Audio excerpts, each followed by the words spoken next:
Hey guys, it is Lieutenant Lee, and we are going to do a quick Lucas application tutorial since we have updated the protocol. So let's go ahead and get into it.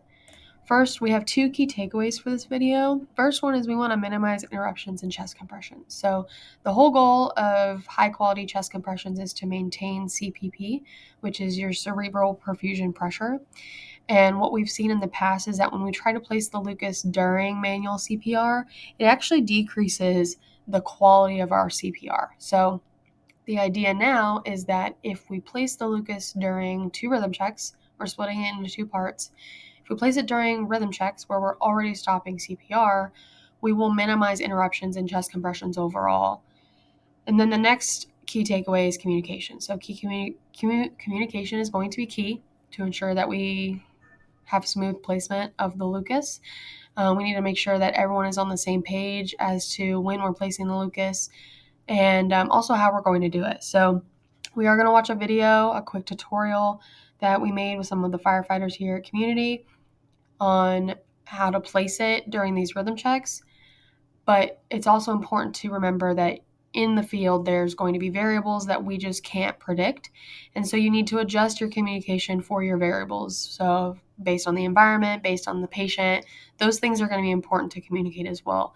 And then obviously make sure you're using closed loop communication to make sure that everyone is on the same page and everyone knows that we're all on the same page. So getting into the actual procedure steps that are in the protocol. So obviously we're going to open the bag, make sure that you can see all of the equipment, and then we're going to actually start the process of applying it. So during manual CPR, we are going to communicate, hey, at the next rhythm check, when we pause CPR, we will perform our pulse and rhythm check. And then after we confirm whether the patient's in a non-shockable or shockable rhythm, and then perform whatever intervention, like defibrillation, accordingly, we are going to lift the patient up by their shoulders. We're going to place the banana board under the body, ideally below the armpits, and we're going to carefully put the patient back down, and we're going to resume manual CPR. Okay? We're going to continue manual CPR, and while we're continuing manual CPR, the person in charge of Lucas placement is going to pull the actual Lucas device out. They're going to open those claw locks, turn it on, and then they're going to connect the Lucas to the back plate opposite of the compressor.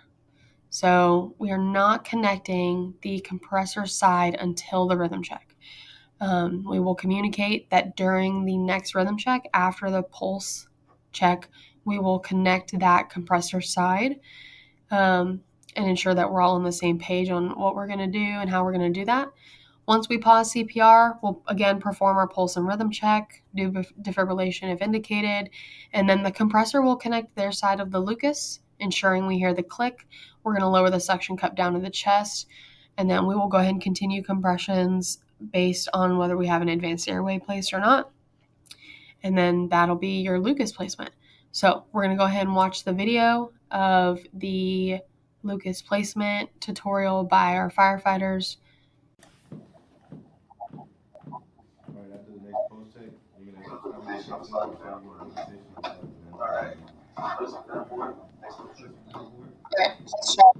All right, pulse check in 5, 4, 3, 2, 1.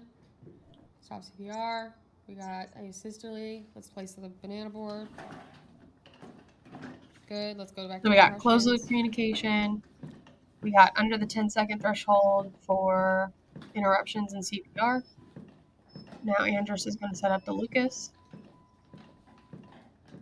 He's clipping his side while not interfering with Scott's compressions and communicating the plan.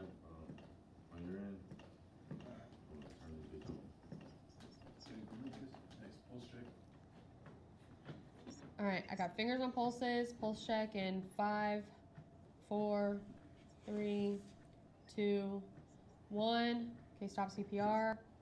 Got asystole on the monitor. Okay, dumping the charge with the Lucas place. Okay, go to the CPR. And there we are, 8.7 seconds. So we're still under that 10-second threshold, and we have time to make adjustments. So thanks, Engine 91, for helping me out making this video. If you have any questions, concerns, feel free to reach out to myself, Captain Rodriguez, Lieutenant Sowers, or Lieutenant Brockman. Otherwise, thanks for watching. Have a good day.